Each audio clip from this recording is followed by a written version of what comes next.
And Lakers yesterday. Luka's Lakers hosting Phoenix. Luka averages basically 30 points against Phoenix all time, and he would pick it up right where he always leaves off. This is in the first quarter. It's part of a 9-0 run.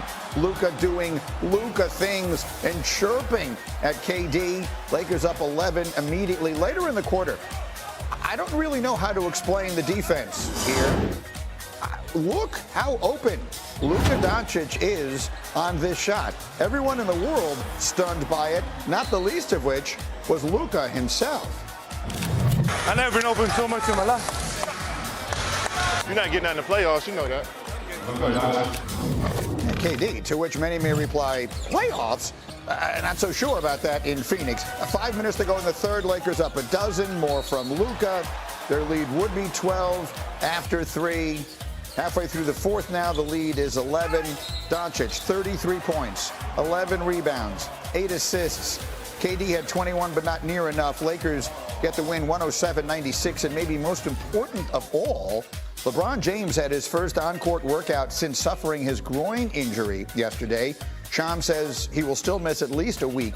Lakers have 16 games left. 7 of those are against the top 6 teams in the West. So the Lakers still get the win, but still a ton of uncertainty going down the stretch. Here is, once again, the countdown crew on the Lakers. It seems like all the Lakers needed to get back in the win column was the Phoenix Suns coming to town, struggling for them to string together wins here. But L.A., they break a 4-game losing streak. What do they need to accomplish here, Stephen A., in the absence of LeBron? Well, you're trying to be at least finish 500 without the presence of LeBron James. You want to maintain, staying on the map instead of falling off of it. You don't want to fall as low as the 6th seed or lower and be out of the, play. Find yourself in the play-in tournament rather. You don't want that kind of problem if you're the Los Angeles Lakers. LeBron James is expected to be back. You expect him to be better. You see Luka taking the bull by the horn and doing the kind of things that he's doing. Austin Reeves, we got to be very impressed with what we're seeing from him offensively as well. And then I think about the Vanderbilts, the Dorian Finney-Smiths of the world, and others that contribute to their defensive prowess. I think if they can keep that up, then the Los Angeles Lakers will still be in the mix by the time LeBron James gets back, and then we'll expect to see them looking the way they were looking before he went down. You know what? I look at it, it's too early now. I don't know, 14, 15 games to go, but the Western Conference fascinates me. I mean, not to diminish the East, because I think the East has maybe the 2 best teams, at least 2 of the best 3 in the league. Mm-hmm. But this Western Conference playoffs is going to be fantastic. Yes. I know you like the Lakers maybe more than I do, but there's some matchup things that you're going to be looking at. Too soon right now, Malika, but if you're looking at maybe even a Warriors-Lakers first round, a Denver-Lakers first round, Minnesota, whoever they're going against, it's good. I don't think you can automatically say one of those teams is going to advance. We're going to see some longer series, I think, in the first round. Maybe not whoever faces OKC from that 8th spot. The Clippers, nobody's talking about them. They have James Harden, Kawhi. They're pretty good defensively. So I think I'm excited. And the Lakers, I do think you're right, need to get healthy. And I hope they are. I hope everybody's healthy. It's too bad about Dallas. But it's going to be a fascinating playoffs. It is, but it's a reason I have the Lakers as the second best team in the NBA. Yes, it's because of LeBron. In the NBA or in the West? I mean, excuse me. No, you should have just let him go. Right? You rescued him, Malika. You rescued him. I appreciate it. Yes, because of LeBron. Yes, because of Luka Doncic. But a big part of that is because of Austin Reeves. And what ended up happening when LeBron James went out, now all of a sudden, we're starting to see their third option in Austin Reeves look like a second option. Some may say a first option, the clinic that he put on against the Denver Nuggets. Okay. Right? And I'm not saying he's a first option. What I'm saying is they have a legit big 3.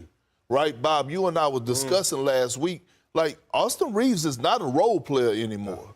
But he's also not like that all NBA player. So what is he? Like a tweener? Like, what is Austin Reeves? A damn good player. Yeah. He is. Okay, so my point is he's a third starter on a very good team. Really. Yeah. I mean, he's their third best player, third most important, third best. But anytime you have a guy that is capable to go out there and flirt with a 20-point triple-double as your third option, you should like your chances. Well, listen, what I would say to you about this, yes, he's a third option. What you have to concern yourself with is, Luka and LeBron doing what they do and how much that could potentially compromise Austin Reeves, or will they see it and know what to do with him? And of course, we know they will know what to do with them.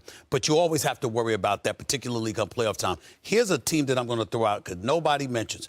I'm going to throw out the Houston Rockets for this reason and this reason only. yeah, it's a lot of youth, and we don't expect. But what if they upset the structure of things? What if they come in? What if they make some noise because of their youth? If they knock off one of these experienced teams and their confidence is able to grow in the postseason, look the hell out for them, too. I'm not sleeping on them, especially with Ime Udoka being their coach, because we know that brother can coach. So for the Lakers, though, what do you think their ceiling is, Perk? Well, their ceiling? Yeah. The NBA Finals. That's their ceiling. I don't have them picked to go to the NBA Finals because I'm rocking with OKC. But I wouldn't be surprised if they're there. They're the second best team in the Western Conference. Stephen A. painted us a very interesting picture earlier. I think it deserves repeat. It's very, very simple. It's my wish. Okay. I don't believe it will happen. So you wish to be in Cleveland? I would wish for Cleveland versus LeBron and the Lakers, with Cleveland and Donovan Mitchell and the crew going up against LeBron, with LeBron having to go back to Cleveland to win a championship against that city. In that city, with Cleveland having home court advantage, Lord have mercy. We talk about Boston, L.A., and that rivalry. I don't give L.A. any chance against the Boston Celtics. L.A. would have a chance against Cleveland. If that was a finals matchup, that would be epic. That would be epic. It would be special to watch. ESPN Analytics says there's a 7% chance. Yeah, 7%. Stephen A. gets his wish. I'm not going to say this about my employees. I don't give a damn about ESPN Analytics. It's a better than 7% chance. 7% chance, Greeny. 7%.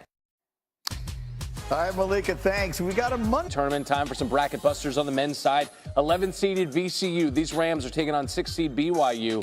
That's Thursday in Denver. ESPN Bet currently has VCU as a 2.5-point underdog after winning the Atlantic 10 tournament title. Next, we got the 12-seed UC San Diego, staying classy, taking on Big Ten tournament champion Michigan. ESPN Bet has San Diego as just a 2.5-point dog in this one. The Tritons have won 15 in a row. It's rare that a 12 seed is favored to beat a 5 seed, but that is the case with Colorado State, Mountain West champs, 2.5-point favorite right now over American Conference champion Memphis. And if their academics weren't so darn stringent, Gary Streisky might be an alum. Yeah, that's correct. Seth Green, Academic probation. now from Nashville. 1-8-9 matchup that we have our eye on is UConn and Oklahoma. The two-time reigning champion Huskies currently favored by 4.5 points. But, Coach, how much confidence do you have in UConn out there in the West region?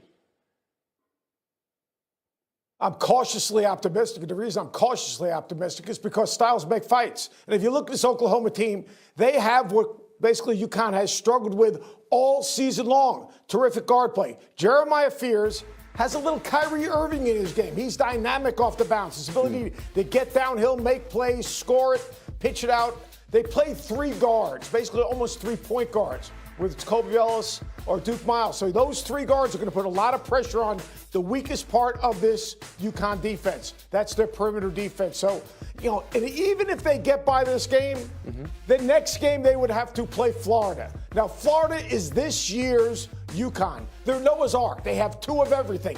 Dynamic backcourt, shot makers, floor gamers. Walter Clayton, who's going to be a lottery pick. And then their front court. They run the floor. They're skilled.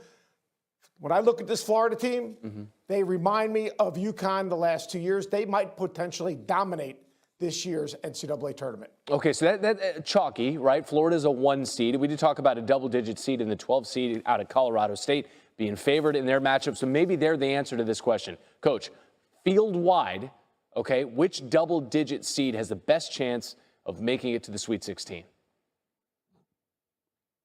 Ben McCollum and Drake. And again, it's all about style of play. When you think about this Drake team, Bennett Sturts, he was a Division II player a year ago. He's one of the better guards in the country right now. 6'4" guard, can shoot the 3, handles the ball.